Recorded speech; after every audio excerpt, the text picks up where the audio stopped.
Ya, Pastor Steven, saya hari ini cukup berduka nih, Pastor. Karena melihat pemberitaan di media sosial, terutama di kabar berita kita yang ada di Indonesia itu, Ya, bulan-bulan ini itu banyak mengalami kasus-kasus bullying. ya, Ada orang-orang yang dibully sedemikian rupa sampai harus meninggal begitu, sampai harus mati akhirnya. Dan wow, itu cukup mengenaskan lah bagi saya ya, pribadi. Mungkin ya, pemirsa juga pasti sudah mengetahui beberapa kasus yang ada di Indonesia. Bisa lihat di headline berita yang ada, itu cukup memberikan rasa kok kenapa begini ya, begitu loh kondisi bangsa. memprihatinkan Iya, sekali. memprihatinkan Ya, sekali. Apalagi dari pihak orang tua yang mengalami, mungkin itu anak satu-satunya, Pastor. ya, Dibully sedemikian rupa dan akhirnya harus meninggal. hmm, Nah, itu sangat menyedihkan gitu pasti, mengalami hal pasti, ini. Nah, pasti. ini bagaimana, apa ya sebenarnya, Pastor, penyebab orang tuh akhirnya suka membuli? Apakah ini memang juga pekerjaan roro jahat kah yang lagi sedang bergerak? Iya, yang pasti memang Alkitab menubuatkan bahwa pada hari-hari yang terakhir akan ada begitu banyak orang yang jadi egois karena tekanan situasi keadaan, karena pengaruh lingkungan, hidupnya jadi egois, tidak peduli orang lain, hanya mengejar kesenangan pribadi. Dan otomatis karena mereka tidak lagi memperhatikan orang lain atau tidak peduli pada orang lain, dan yang dikejar hanyalah kesenangan diri sendiri, otomatis ini merusak tatanan masyarakat. Dan ini mengakibatkan ada banyak sekali orang-orang yang pada akhirnya jadi terluka. Dan dengan berjalannya waktu tanpa sadar, orang-orang yang terluka tapi tidak menanggulangi lukanya ini dengan baik, otomatis ada kecenderungan dia akan melukai orang lain. Dan ini akan menciptakan seperti efek domino, efek bola salju yang terus bergulir makin banyak, makin besar, makin banyak, makin besar. Dan ya dari situ suka tidak suka, mau tidak mau kita harus melihat kenyataan. Orang jadi lebih suka melakukan pembalasan. Orang jadi lebih suka melakukan kejahatan. Orang jadi lebih suka melakukan hal-hal yang dianggap menguntungkan dirinya sendiri, walaupun ini punya tendensi merugikan banyak orang. Makanya Alkitab menubuatkan pada hari-hari yang terakhir, kedurhakaan itu akan meningkat tajam. Perbuatan jahat itu akan meningkat tajam. Dan itu bisa membuat hati kebanyakan orang jadi dingin, kehilangan kasih. Iya. Itulah yang saya rasa sekarang ini sedang kita lihat terjadi. Jadi kayak dendam dibalas dengan dendam seperti itu ya, Pastor? Yes. Karena kan ada seperti misalnya bullying di sekolah gitu kan. Biasanya dilakukan oleh senior. Ya. Atau di instansi tertentu biasa kan juga dilakukan oleh senior. Betul. Dan kalau diurut lagi, senior tersebut mendapat perlakuan dari seniornya lagi. Yes. Yang kasar mungkin, Iya. yang sangat brutal. Betul. Itu turun-temurun ya, Pastor? Turun-temurun. Dan itu tidak akan pernah bisa diputus kalau tidak ada pengampunan dan kasih. Jadi mau tidak mau, kalau kita ingin betul-betul melihat fenomena bola salju yang terus bergulir, menciptakan kepahitan, luka hati, lalu kemudian kekecewaan atau bahkan dendam dalam hidup banyak orang, mau tidak mau itu harus dimulai dari kita, orang-orang percaya gereja Tuhan. Karena kalau kita mengharapkan orang-orang yang di luar gereja Tuhan, ya kecil kemungkinannya. Karena memang ketika seseorang disakiti, ketika seseorang diperlakukan dengan tidak adil, berkali-kali, udah dimaafkan, diulangi lagi, dimaafkan, diulangi lagi. Ini otomatis akan menciptakan akar pahit. Kecewa yang sedemikian mendalam, sampai kemudian menciptakan akar pahit. Nah, Alkitab menegaskan, kalau akar pahit itu sudah muncul dalam hidup seseorang, komunitas di mana orang itu ada, otomatis juga akan terkena imbasnya. Nah, satu-satunya pribadi yang bisa mengampuni bahkan ketika diperlakukan dengan tidak adil, diperlakukan semena-mena, diperlakukan dengan sangat-sangat menyakitkan, bukan cuma secara batin, tapi juga secara physically. Jadi ini istilahnya diperlakukan dengan sangat menyakitkan luar dalam. Nah, hanya Yesus yang bisa melepaskan pengampunan itu. Saat dia ada di atas kayu salib, ketika dia sudah melewati rentetan aniaya, rentetan penghinaan, berbagai perlakuan yang tidak adil bahkan menyakitkan, ketika dia tergantung di atas kayu salib, Alkitab mengatakan sebelum kematiannya dia berkata, ampunilah mereka karena mereka tidak tahu apa yang mereka perbuat. Dan Alkitab menegaskan hal itu terjadi karena Yesus mengalami ada pekerjaan Roh Kudus dalam hidupnya. Jadi kita sebagai orang percaya, sebagai manusia biasa, karena kita adalah milik ketebusan Tuhan, ya, orang-orang yang sudah ditebus dari kuasa dosa dan bahkan mengalami pekerjaan firman dan roh, maka kualitas dan kemampuan ilahi yang sama seperti yang Yesus miliki, itu akan kita miliki juga. Selama kita terus terhubung dengan Tuhan, ketika kita mungkin mengalami perlakuan menyakitkan, mengalami perlakuan yang sangat tidak adil, bahkan di dalam gereja, bahkan di antara sesama orang percaya, ketika kita disakiti, tidak ada alternatif lain. Kita harus terus melepaskan pengampunan. Tapi pengampunan itu hanya bisa kita lakukan kalau kita sudah dipenuhi dengan kasih dan pengampunan dari Tuhan. Nggak ada jalan lain ya? Nggak ada jalan lain. Karena menjadi sakit hati, kepahitan, menyimpan dendam, menyimpan ganjalan setelah diperlakukan dengan tidak adil, itu memang manusiawi. Dan normal saja. Begitu, ya. Tapi ketika kita dituntut untuk melepaskan pengampunan, hanya keilahian Tuhan yang bisa memampukan kita. Padahal saat kita diperlakukan dengan sangat menyakitkan, tindakan mengampuni itu adalah tindakan yang menyembuhkan diri kita sendiri. Karena saat kita mengampuni, kita dimerdekakan dari dendam, dimerdekakan dari kepahitan, sakit hati, dan segala macam emosi negatif yang ada. Kita kembali bisa dipenuhi dengan kasih Tuhan, dan kita akan kembali menjalani hari-hari kita dengan normal. Istilahnya kita jadi mudah sekali move on dari semua hal buruk yang pernah kita alami. Tapi balik lagi, itu hanya bisa dilakukan oleh orang-orang yang mengalami pekerjaan firman dan roh. Itu sebabnya tadi saya tegaskan, sebelum kita melihat dunia akan menjadi lebih baik, karena ada orang-orang yang bisa mengampuni, orang-orang yang bisa melepaskan kasih, ya harus dimulai dari kita yang terhubung dengan sumber kasih dan pengampunan itu sendiri, yaitu orang-orang percaya. Ketika kita melepaskan kasih, melepaskan pengampunan, kita dimerdekakan dari penjara jiwa kita. Kita dimerdekakan dari berbagai macam aniaya dan hal-hal buruk sebagai efek akibat kita menyimpan kepahitan dan sakit hati. Nah, orang lain pasti akan melihat kita. Bagaimana kita juga pernah mengalami perlakuan tidak menyenangkan, bahkan mungkin perlakuan tidak adil, hal-hal yang sangat menyakitkan.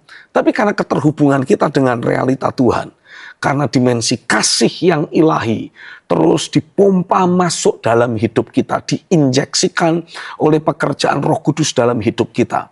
Maka ketika kita melepaskan pengampunan dan kita mengalami kemerdekaan hidup, orang banyak pasti akan lihat juga. Dan cepat atau lambat, mereka pasti akan mulai membanding-bandingkan. Kok dia bisa ya? Kok hidupnya jadi lebih baik ya? Mengalami perlakuan buruk seperti aku semakin terpuruk, kok dia justru naik? Apa yang menjadi alasan? Apa yang menjadi rahasia? Nah, saat itulah ketika mereka datang kepada kita orang percaya, kita bisa berkata, aku mengampuni karena aku telah diampuni.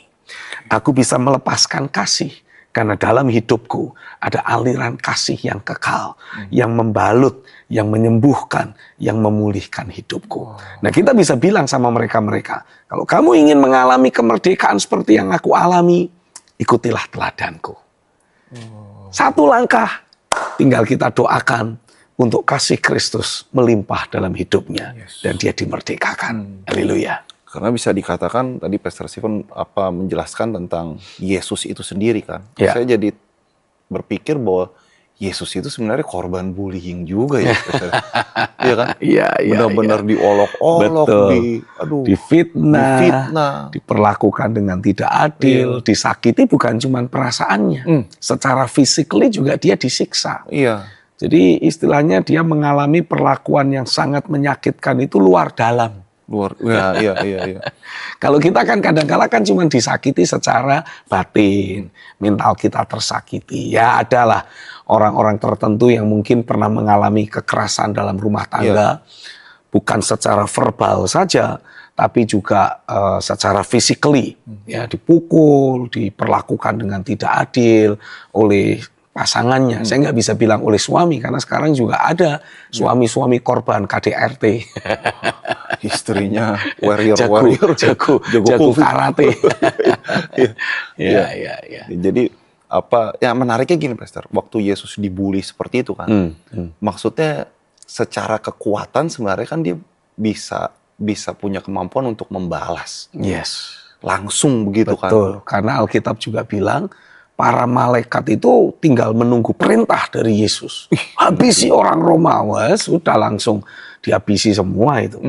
Tapi kan kalau itu yang Yesus lakukan, karya penyelamatan jadi gagal.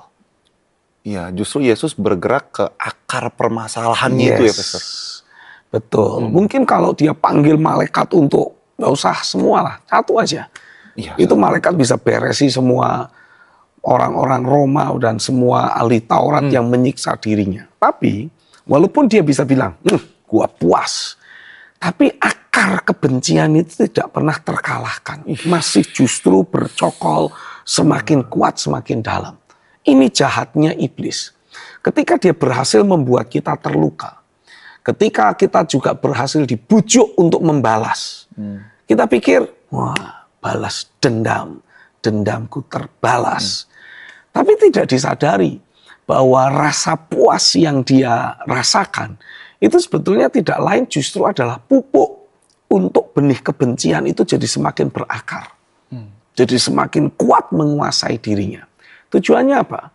Tujuannya tidak lain adalah supaya benih kebencian, benih konflik batin, benih dendam ini justru masuk dan kemudian berurat akar mengganti nature hidupnya.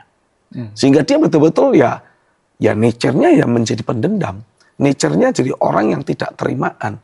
Itu menjadi nature yang apa istilahnya? Iblis tanamkan. Jadi rupa Kristus, rupa Allah yang menjadi nature awal dari manusia itu mengalami perubahan. Kita jadi membawa rupanya iblis, nature-nya si jahat. Nah ini yang sangat membahayakan. Gitu. Oke, itu akarnya itulah yang mesti harus dicabut, harus ditaklukkan. Itu kayak apa ya, Pastor? Itu spirit kah, Pastor? Ya, di dalam itu? Betul. Itu pekerjaan dari roh-roh jahat. Betul-betul pekerjaan dari iblis yang sedang mencoba merusak nature ilahi. Sifat kodrat ilahi. Kan Alkitab bilang, Tuhan menjadikan manusia menurut rupa dan gambarnya sendiri. Nah Tuhan itu bukan Tuhan yang pendendam. Tuhan yang kita sembah adalah Tuhan yang mudah mengampuni, yang selalu mengampuni. Bahkan terhadap orang-orang yang berlaku masih jahat pun, dia tetap menunjukkan kasih-Nya. Makanya Alkitab bilang apa? Tuhan itu memberi matahari bukan cuma untuk orang benar, tapi juga untuk orang fasik. Tuhan menurunkan hujan untuk semua orang, bukan hanya untuk orang benar. Jadi nature Tuhan yang mudah mengampuni dan penuh kasih inilah yang sedang terus digempur dan terus dibongkar dan diupayakan oleh si iblis untuk mengalami perubahan. Untuk kita itu menjadi pribadi yang telengas, sadis, kejam, tidak punya hati nurani lagi. Itu gimana ya, Pastor? Saya mikir begini, Pastor. Ini Bapa di sorga itu kan, Pastor. Dia kan juga, ya Bapa, Yesus anaknya kan, Pastor. Nah, kan normalnya Bapak secara lahiriah nih ya, Pastor. Misalkan ngelihat anaknya dibully, Pastor. Pasti ada lah bisikan-bisikan untuk minimal untuk jaga diri. Untuk nggak ngebalas sih oke lah. Walaupun pengen juga ngebisikin gitu, Pastor. Kalau dibully begini, ya harus ada perlawanan lah. Jangan sampai jadi korban begitu loh. Tapi kan Bapak di sorga itu benar-benar kayak tidak mengajarkan tindakan pembalasan begitu kepada Yesus sendiri anaknya. Nah bagi saya sendiri itu kayak, ini apa kita jadinya akhirnya harus terbuli konyol kah seperti itu, Pastor? Nah gimana cara kita untuk bisa, ya kalau bisa ya jangan dibully lah, atau ada protek diri begitu, Pastor? Jangan salah, Alkitab juga mengatakan bahwa Tuhan itu membuat pembalasan. Apa yang ditabur orang itu pasti akan dituai. Tuhan tidak mungkin istilahnya apa?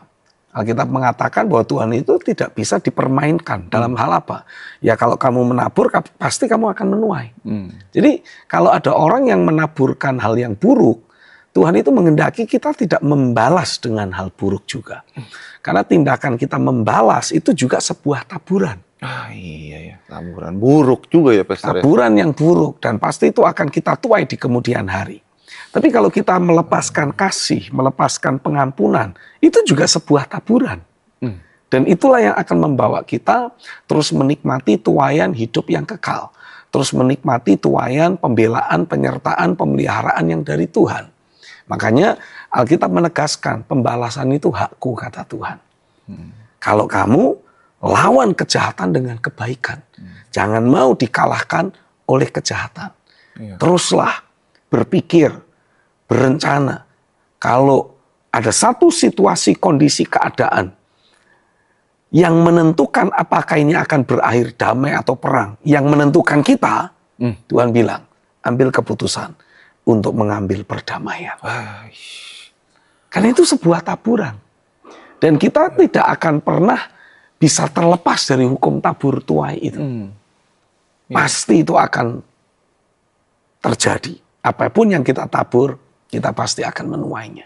Makanya kita harus pastikan hidup kita itu terus akurat, hidup kita terus sesuai firman, supaya kita tidak perlu menaburkan sesuatu yang negatif, supaya kita juga tidak akan menuai hal yang buruk. Wow, luar biasa. Wih, itu ilahi banget ya Pastor. Nah Pastor, ini kan tadi Pastor bilang gereja itulah yang harus memainkan peranan penting, menjadi contoh, gitu kan Pastor. Betul. Nah kalau dilihat gereja kan Pastor kondisinya, khususnya pendeta-pendeta ya Pastor ya, maaf nih Pastor. Ada gereja-gereja yang memang didirikan berdasarkan konflik. Dan ada juga gereja-gereja yang sudah didirikan jemaatnya kesedot gitu ya Pastor ya. Itu kan pendetanya juga konflik juga loh Pastor. Iya, kan apalagi udah ngerintis. Dari sederhana, dari mati-matian gitu, tahu-tahu aja hilang. Di vacuum cleaner. Di vacuum cleaner sama mega church gitu kan Pastor. Tarik gitu Pastor. Ya itu sih lumayan terpukul lah Pastor. Nah, itu bukan lumayan lagi itu.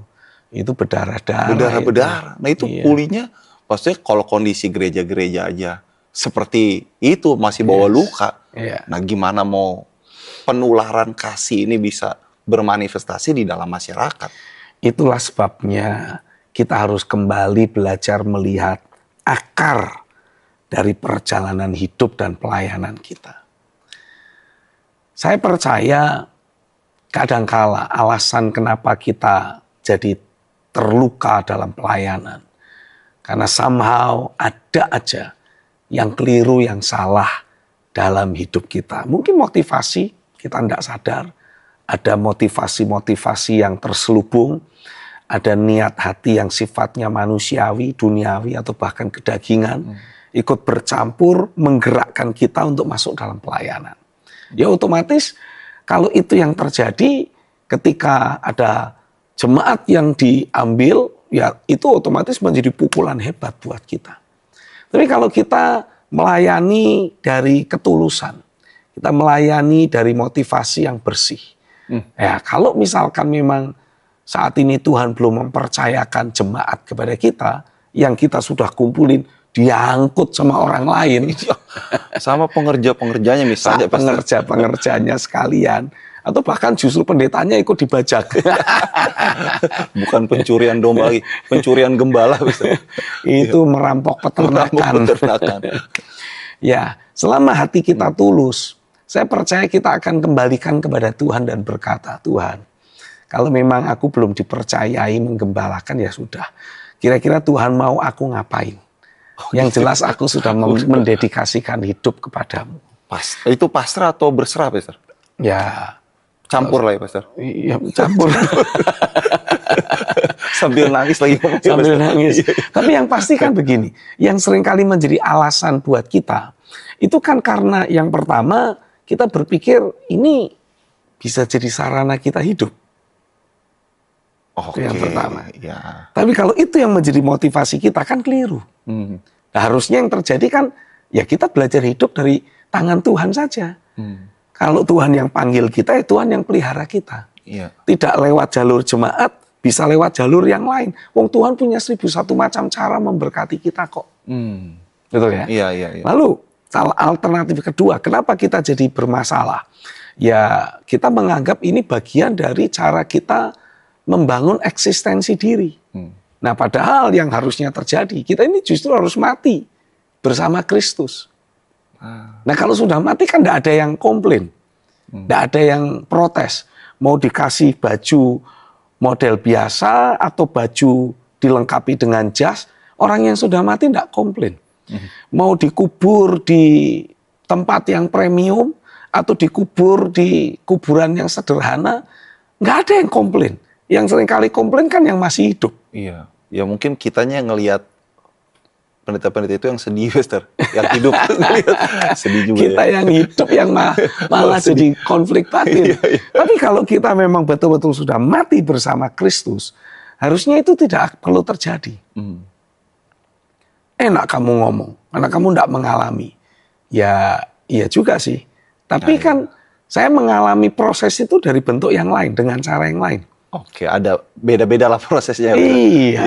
Tapi yang pasti kita semua kan memang harus mengalami mati bersama Kristus. Mengalami betul kalau ditanya, emang Pak Stephen pernah gitu diperlakukan dengan tidak adil, difitnah, disakiti, diperlakukan dengan cara-cara yang sangat tidak manusiawi? Ya pernah lah.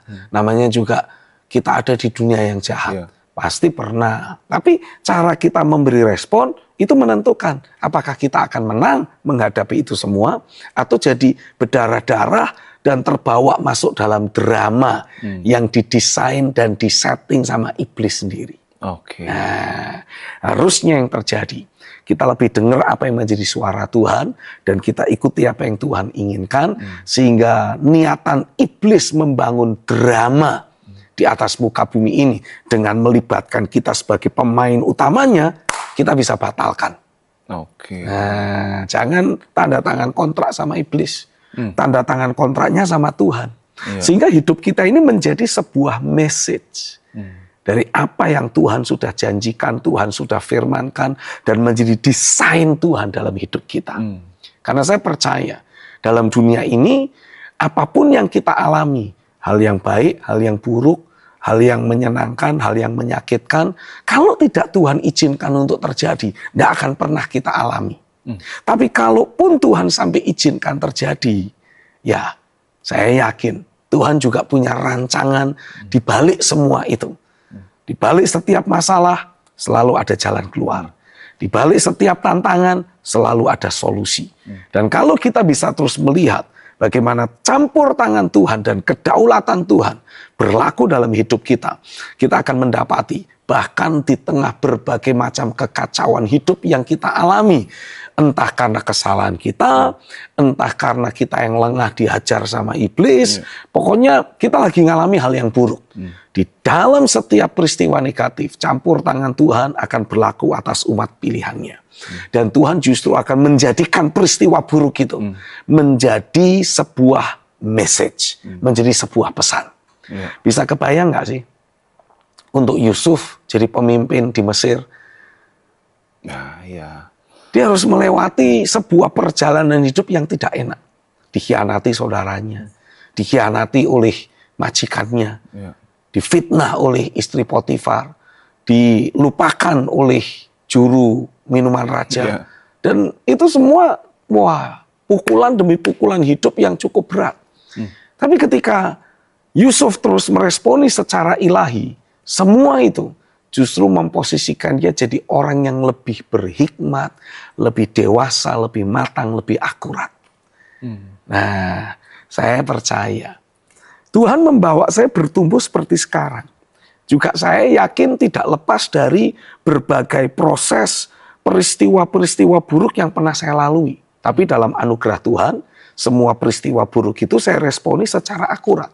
Dan karena diresponi akurat, maka memposisikan saya menjadi pribadi yang semakin ideal menjadi seperti yang Tuhan sudah rancang sebelum dunia ini ada. Iya. Nah, saya berdoa biarlah semua kita, khususnya semua saudara yang sedang menyaksikan tayangan saat ini, terlepas dari apapun hal negatif yang pernah engkau alami di masa lampau. Saya berdoa, biarlah Roh Kudus akan memampukanmu untuk memberi respon secara akurat. Karena setiap kali kita meresponi secara akurat hal-hal negatif yang terjadi dalam diri kita, semua hal negatif itu akan membawa kita, memunculkan kita menjadi sosok pribadi, sosok individu yang semakin ideal, semakin matang, semakin dewasa, semakin serupa dengan Kristus. Ibarat kata, semua peristiwa negatif yang ada, yang terjadi dalam diri kita, itu jadi seperti sebuah pupuk yang membuat kita sebagai tanaman Tuhan, itu justru muncul jadi lebih subur, jadi lebih kuat, jadi lebih ideal. Saya berdoa apapun peristiwa negatif yang pernah kau alami itu bukan lagi menjadi batu sandungan dalam hidupmu. Tapi justru menjadi batu loncatan bagimu. Perspektif yang kau punya, engkau warisi dari Tuhan. Engkau alami pekerjaan Roh Kudus yang mengubah sudut pandangmu. Sehingga semua peristiwa yang terjadi, yang negatif, yang tidak engkau inginkan, yang datang dalam hidupmu, akan kau responi secara ilahi. Engkau bisa lihat tangan Tuhan yang bekerja di balik semua hal itu, dan kau responi secara akurat. Dan itu akan menjadi batu loncatan dalam dirimu. Membawa engkau naik lebih tinggi, membawa engkau jadi semakin akurat, semakin memperkenan Tuhan. Dan hidupmu semakin berdampak bagi banyak orang. Terjadilah atasmu di dalam nama Yesus. Amin, amin, amin, haleluya. Pastor, saya kayak ngerasa juga ada banyak korban bullying nih, Pastor, yang juga seperti kayak membutuhkan doa dari Pastor. Karena biar bagaimanapun itu kan luka di hidup mereka, belum lagi keluarganya juga yang terdampak.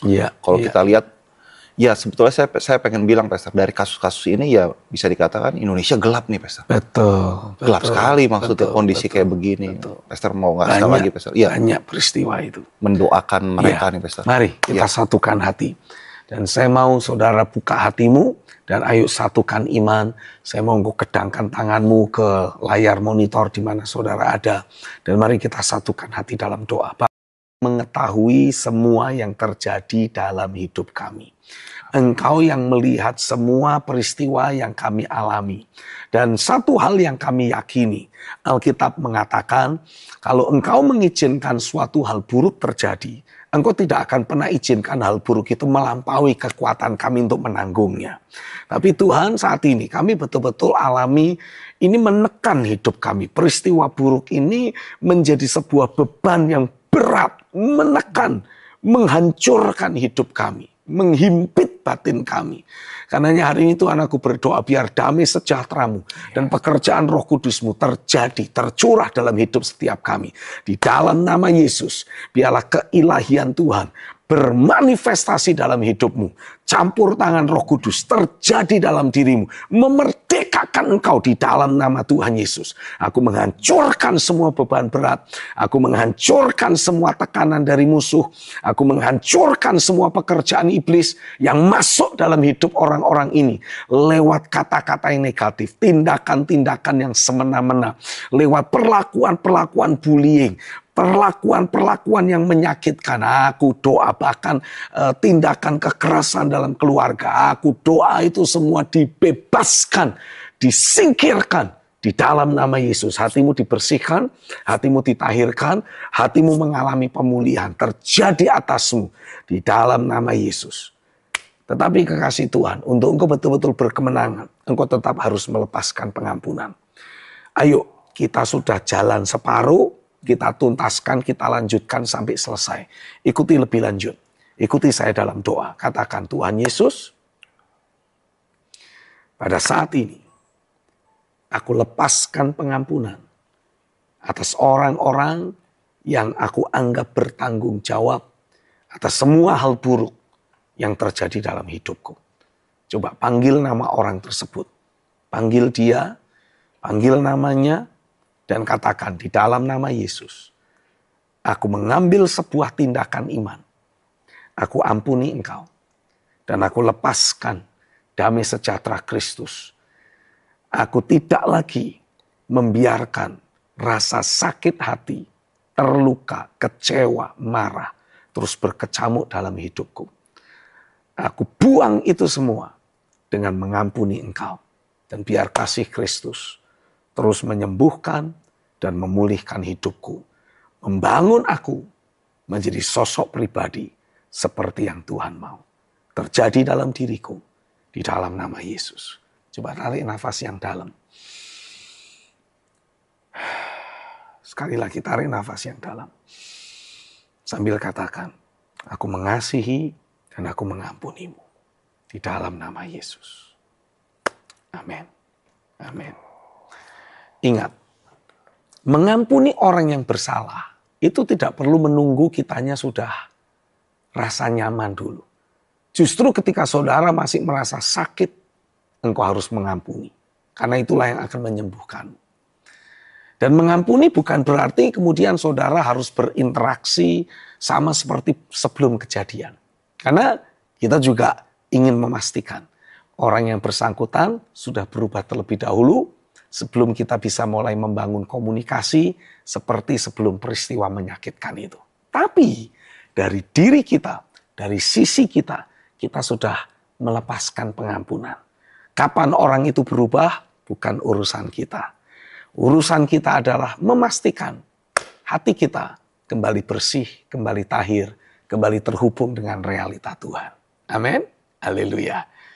Jadilah atas hidupmu kemerdekaan, kelepasan, kesembuhan, pemulihan terjadi sempurna. Di dalam nama Yesus, aku meteraikan dalam hidupmu.